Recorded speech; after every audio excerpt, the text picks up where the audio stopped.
Hey everyone, it's Andrew Nagel, Valk9 Designs, and we're back for part 8 of the start to finish symmetrical design. I realized I did the roots a little bit differently than what I had originally drawn out, but you know, that's okay honestly. Oftentimes I kind of switch up my designs from what the drawings are exactly like. So in this section we're going to set some citrine and some topaz stones into the sides of this pendant. We're going to be using half round sterling silver 22 gauge half hard wire. We're going to be using square wire 21 gauge half hard, also sterling silver. Then we're also going to be using round wire 30 gauge half hard for our weaving wire. So starting off using two lengths of 21 gauge square, we're going to feed those through to the back of the frame and attach them. These two wires are going to function as the base wires for our weave channel settings that we're going to be setting the small stones onto. I try to attach my wires as close as I can to the frame as to where they're being fed through. And so continuing on with connecting the other wire to the frame, spin that around and connect it down. And we're going to bend that wire down as well and refeed it back through, just to make sure we can wrap it around that frame a good couple of times. Once you've gotten that tie down attached, go ahead and start shaping that wire into this kind of S shape that we have going on. It's basically going to follow the outside 2x1 rectangular wire that we set earlier. It's going to follow that same curve to follow that same flow. So now that we have our base wires ready for our weave, we can go ahead and pull our 30 gauge on, spin it around a couple times around one of the base wires. It really doesn't matter which one. I'm going to be using the innermost for this tutorial. Clip off my extra bits there. And I always make sure that I have that wire pushed all the way down to the base there. And then we're going to start doing a cross weave between these two wires. Since it is a spiral weave, we are going to be going a couple more times around the outermost wire than we are, the inside wire, covering more surface area on the longer curve than the shorter curve. That's why we go a couple more times around the longer curve than we do on the inner curve. So let's say you're going one time around the inner curve, then you're going to wrap it twice around the outer curve. What I'm doing now is feeding it back and forth between the micro space that I've noticed between the half round wire and 2x1 rectangular wire. I noticed a little space in there, and I decided to feed it through that space so that way I can secure my base wire for the weave to my 2x1 rectangular wire. Basically, I'm weaving that 30 gauge wire between that outer detail and then this inner 2x1 rectangular wire. I was thinking to myself while I was doing this that it admittedly would probably be a lot easier to do it as I was constructing the outside detail wire, so I think I'm going to play around with that a little bit more and forming one more solid mass kind of on this outer side next time I do this sort of style of pendant. So as you can see, I'm sending it through. I recommend if you're working with 30 gauge wire like this and your tip gets bent, go ahead and just clip off that extra tip and, work with a smooth tip. As you noticed right there, I took my pliers to pull one of the kinks out from in between the 30 gauge wires. If you ever get your 30 gauge to kind of round up kink like that, use your pliers and unfold it straight. Don't try to pull it, you just always pull that kink tighter. So now that we've wrapped it through that outer detail, we're wrapping it back and forth again in between the foundation wires for the weave, doing that spiral weave detail that I've shown you all a couple of times. Now we're going to take two lengths of 22 gauge half round wire and we're going to attach those to the weave and this is going to be the start of our weave channel setting. I do recommend that you've watched that tutorial before attempting this. It's basically covering the same stuff, so this will be going over the same information. You know, it's just that's good information as well. Again, see, like that, my end got bent, and so it was just easier for me to clip it off. That's why I usually work with a little bit of extra of the wires. It is kind of a little bit of a waste, but you can always send those in for scrap, or I'm saving my scrap to eventually smelt down to use in the future for either making my own silver ingots or making my own silver sheet or something like that. So you can always use those scraps in the future. So I've sent those tips through the weave into the back, and we'll attach them to the frame here soon. But now I'm bending them with the curve of that weave as well, and we're going to wrap the 30 gauge around the two half-round wires to attach it between the weave.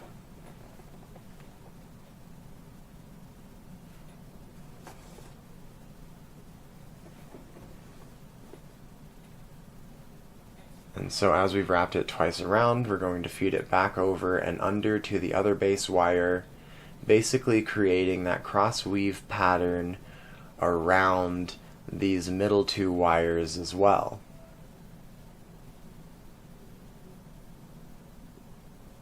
Now we're on the back part, and I've decided to attach the first of these half-round wires directly to the frame. I thought I was going to use these lengths of 21 gauge square, and I will for the second one, but for this first one I'm going to attach it right to the frame. Once you've attached both of those half-round wires to the frame, you're ready to continue your weave across these two foundation wires. You're going to want to do just enough space to hold the stone in place. If you do too much, it'll be loose, and if you don't do enough, then you won't really get, you won't really have enough of a base underneath the stone. And I do recommend, even if you're doing curved weave channel settings like this, you only go once around each side. You want that 30 gauge wire to be very close to each other to create a good secure basket for your stone. Once you've got your stone in the place you want it to be, hold it in place with your finger, and then I make a cross section, kind of an eyelet right there with these two half-round wires. And then I continue with the 30 gauge, and I'm going to wrap it around those half-round wires, and wrap it back under the other foundation, and continue to do the cross weave pattern while integrating the two half-round wires into that weave pattern.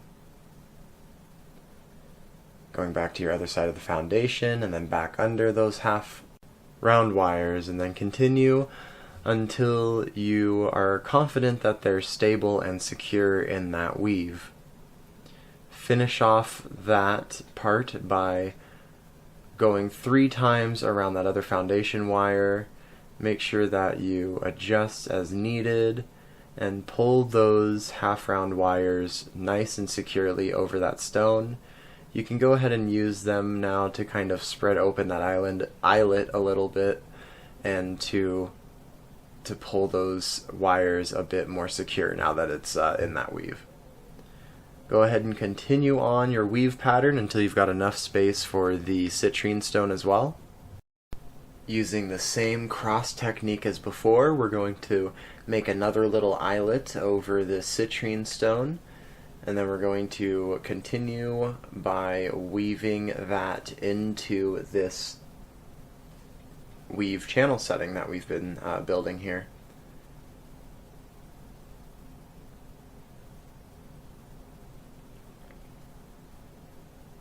I like to use my pliers to make sure that I have those middle half-round wires pushed down and even in between the two outside foundational wires. Continue by weaving that around, and I'm going to go about 6 times around the middle half-round wires this time. I was just going 4 times around in the previous 2 settings, but this time we're going to do 6 times around at the end of this setting. Just kind of get it a bit more snugly in there.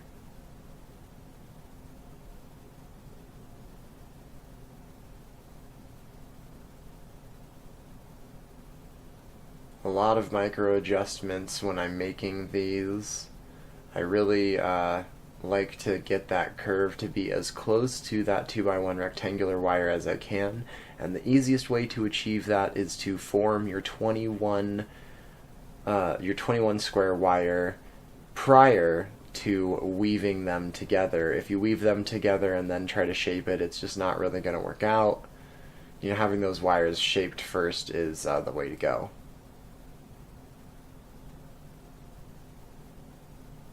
So we're basically just continuing a kind of flared weave now on this one. We have more surface area to cover on the outside wire again, and so I've been doing a alternating pattern of 1 on the innermost wire, and then going from 2, 3, 4, 5, 6, and 7 on the outermost wire to create that kind of opened weave. And then I set those other 2 half-round wires in the middle again, kind of like we were finishing off a setting for another stone, but we're just integrating them back into the weave again.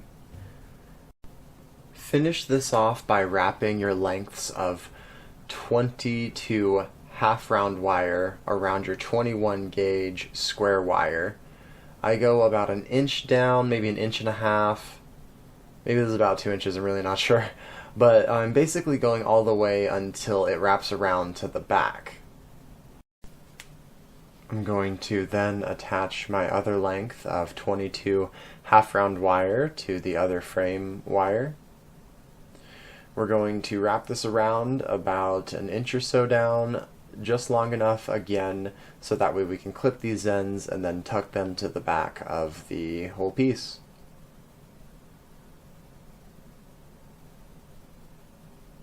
Now that we've attached those 2 wires to the frame, we're ready to make our final detail on this side of the piece. We're going to be using a length of 21 gauge square wire to just make one more swirl here. Go ahead and attach that length of wire to the back frame.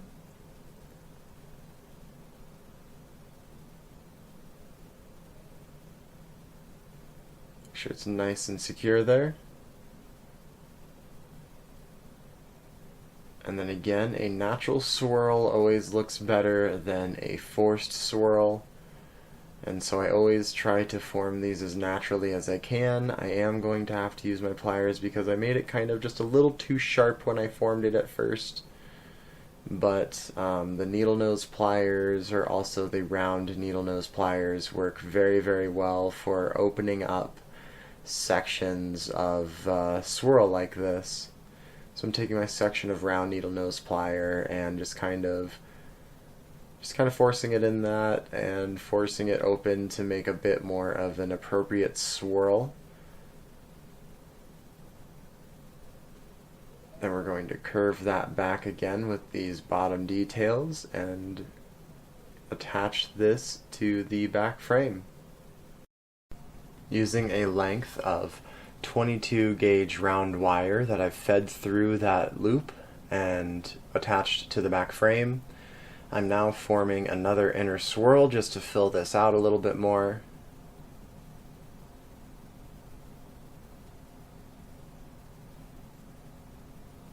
And then we're going to bend that back and attach that to the back frame as well. And that will finish off our swirl here. It's looking pretty nice, I'd say. Just make a few more adjustments to make sure they fit in there nicely with each other. And we're ready to go. Now we're going to do the same process to the other side. The same weave channel setting and the same swirl at the bottom. That's how we make this symmetrical. So we've made our weave, and we've done the same thing where I attached it to the 2x1 rectangular wire detailing on the outside. Again, that'll probably be easier to build them all together, but whichever works best for you. I've attached my topaz, and then now we're making the section for the citrine stone. We're doing the exact same weave setting, the same spacing, the same number of times around each foundation. Make it as balanced as you can with the other side. Now we're getting ready to set our citrine in there as well. Again, we're doing the same weave channel setting, integrating those half-round wires into the weave between the two square foundational wires. Again, if you haven't seen the weave channel setting video, I highly suggest you watch it.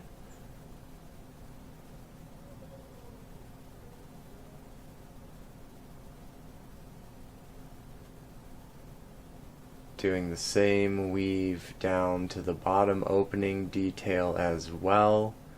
We're going to set these.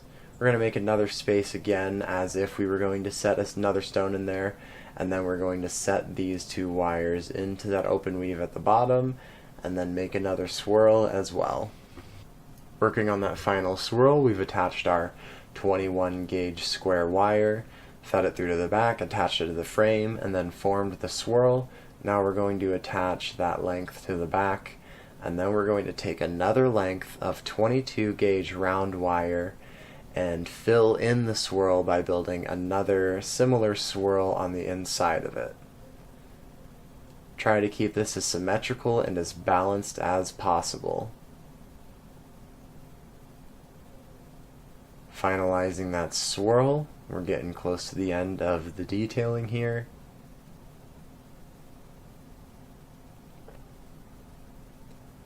I hope you all have enjoyed this video so far. I didn't want to make it too long, so next week we're going to cover the final spiral weave detailing at the top, where we do the final connections and fill out the detailing, and then there will be another section where we do the final polish and oxidization of this piece as well.